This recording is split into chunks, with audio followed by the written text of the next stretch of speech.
Hey everyone, welcome back. Today we're diving into AI at home. Okay. And we're going to be talking about AI that could help you buy a house or even design your dream kitchen. It's crazy how fast it's becoming part of our lives. Yeah, it really is. Like, it's not sci-fi anymore. Not at all, no. It's getting real. So to do this deep dive, we've got a few different sources. Okay. We've got an analysis from a real estate law firm. Okay. We've got a report from an organization that's focused on housing equality. Oh, interesting. And we've got this blog post about AI and home design. Wow. So we're going to cover like all the bases here, Yeah. like buying, selling, and just living in our homes. Yeah, exactly. And you know what? There are some surprising things in here. Oh, I bet. Like what? Well, okay, so first of all, AI is already changing the real estate game. Really? Yeah. The legal analysis, it actually argues that AI could make buying and selling homes way faster. Faster. And cheaper and more accurate. Really? Wow. Yeah. Imagine closing on a house in days instead of weeks. That would be a game changer. But how does that even work? They talked about how AI can analyze tons of documents way faster than humans, obviously. Mhm. So things like verifying financial information, pulling property records, flagging issues in contracts. AI can just do it like that. Wow, that's fascinating. So it's like having a super efficient assistant. Yeah, exactly. I guess that could make things fairer for people who don't have a ton of time or resources. That's what I was thinking. Like, Yeah. it levels the playing field. Yeah. But then the report from the Housing Equality Organization, they brought up this other point. Okay. They were looking at how AI is being used for mortgages. For mortgages. Okay. And they found that some of these AI systems were actually perpetuating bias. Oh, wow. How so? Well, for example, if an AI is trained on historical mortgage data, which often reflects existing societal biases, Right. the AI might learn to favor certain applicants based on things like their zip code Oh, I see. or even their name. Which could lead to discrimination. Exactly, and especially against minority groups who've faced barriers to homeownership. That's a really important point. Yeah. It's like we need to make sure these systems are designed to be fair for everyone. Absolutely. It's Yeah. a double-edged sword, isn't it? Yeah. AI can make the real estate process more efficient, but it also has these potential pitfalls. It makes you think twice about how much power we give to these systems. Yeah, exactly. Like, how much do I trust in AI to make those decisions? That's a good question. Yeah. And it reminds me of another area where AI is starting to have a big impact inside our homes with smart home technology. Oh, yeah, the smart home. Yes. That's where the blog post gets really interesting. Okay, tell me more. They were talking about how AI can personalize our living spaces in ways we've never seen before. Personalize. How? Okay, so imagine this. You come home from work, Okay. and your AI assistant has already adjusted the lighting and temperature based on what you like. Okay. It knows what music you like, starts playing it in the background. Uh-huh. It even suggests recipes for dinner based on what's in your fridge. That's pretty cool. Right. It's like having a personal butler. Yeah, exactly. But then the blog post goes on to talk about the downsides of all this convenience. The downsides, like what? Date, privacy, Right. and surveillance. Of course. All that personalization means AI is collecting a ton of data about us. Yeah, like our habits, our preferences. Yeah, even our conversations. So then the question is, who has access to that data? Right, exactly.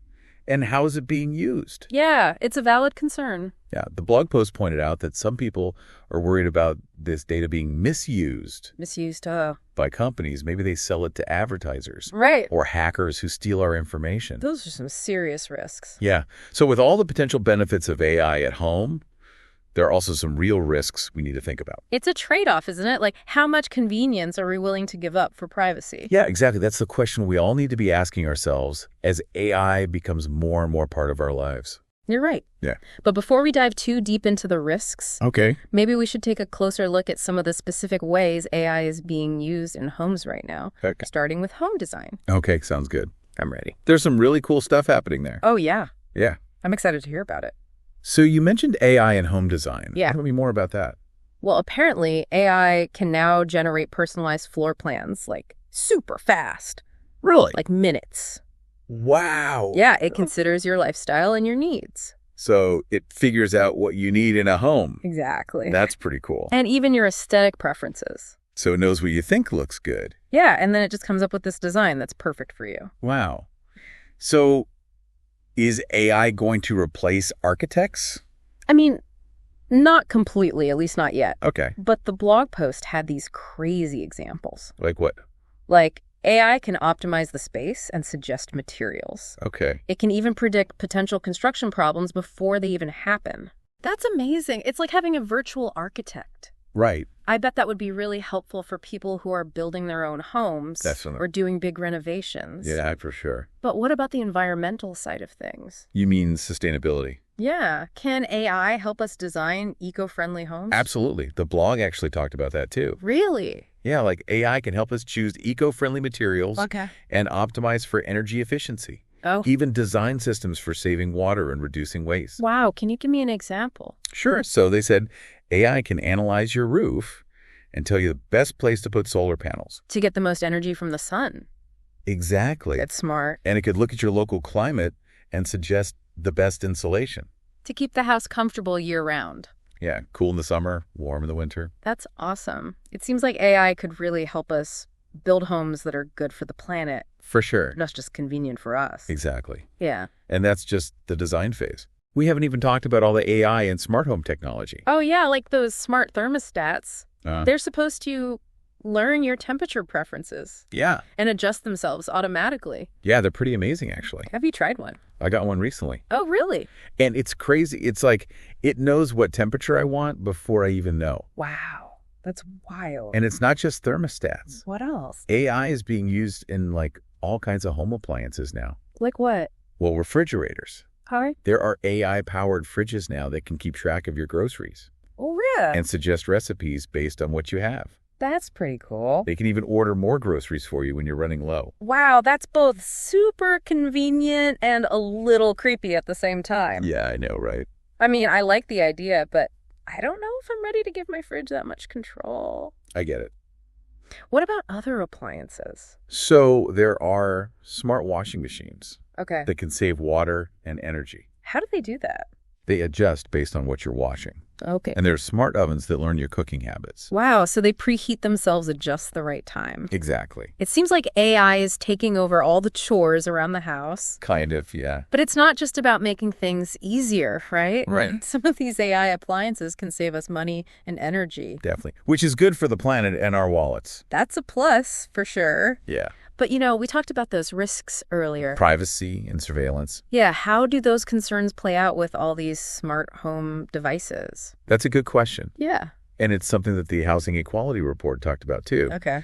They said, as we put more and more connected devices in our homes, we're basically creating this giant network of data that could be used to track us.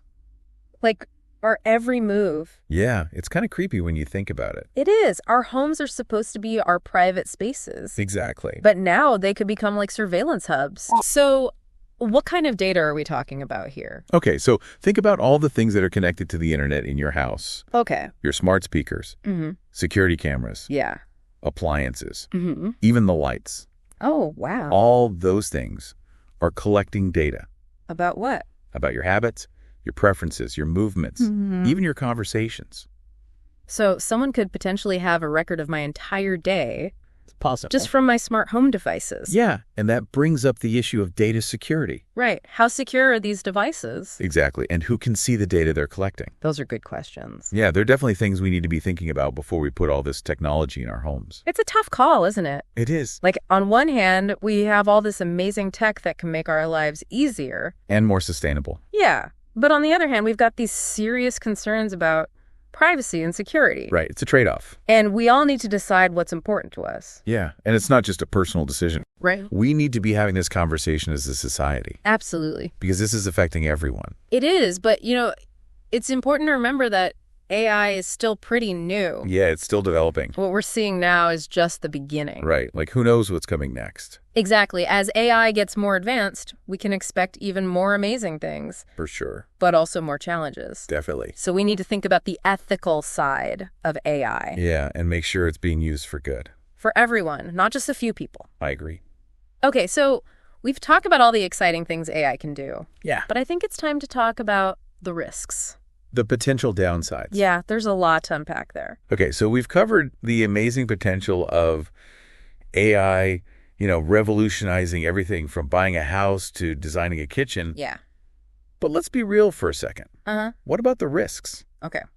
We've touched on privacy and data security, but what else should we be thinking about? Those are big ones for sure, but there are a few other things like over-reliance on AI. Over-reliance? Yeah, like what if we become totally dependent on AI to manage our homes? Okay. What happens if the system crashes? Oh. Or there's a power outage? Right. We could be locked out of our own houses, unable to control the heat or the AC? Yeah, that would be bad. We might even lose important data. That's a good point. Yeah, it's like anything else. Right. Too much reliance on technology can backfire. Definitely. We need to make sure we're not giving up too much control to these AI systems. Exactly. Yeah. And then there's the question of accessibility. Okay. And affordability. Right, because this stuff is expensive. Exactly. A lot of these AI technologies are really pricey right now. Yeah.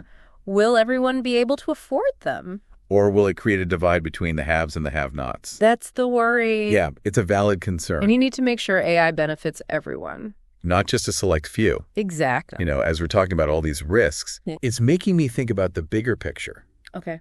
Like, the concerns about AI in our homes are similar to the concerns about AI in society as a whole. I see what you mean. Like privacy, bias, control, accessibility. It's all connected. Yeah, these are issues we're dealing with as AI becomes more integrated into everything. Exactly. It's like AI is holding up a mirror. Wow. To our own values and priorities. That's a good way to put it. It's forcing us to confront some tough questions. About how we want to live. And what kind of future we want to build. You're right. And I think that's the most important takeaway for our listeners. Okay. AI isn't some distant thing. It's already affecting us. In real ways. And it's going to continue to do so. So what do we do? Right. Like, should we be afraid of it? Or should we just embrace it? I don't think it's about fear or blind acceptance. It's about being informed. And engaged and proactive. So we need to educate ourselves about AI. Yes. Understand the benefits and the risks. And be part of the conversation. Exactly. About how it's developed and used. That's right. So do your research. Yeah. Ask questions. And speak up if you have concerns. Don't be afraid to voice your opinion. Exactly. And remember, AI is a tool. That's a good way to put it. It's up to us to decide how we use it. And what kind of impact it has on our lives. And the world. Exactly.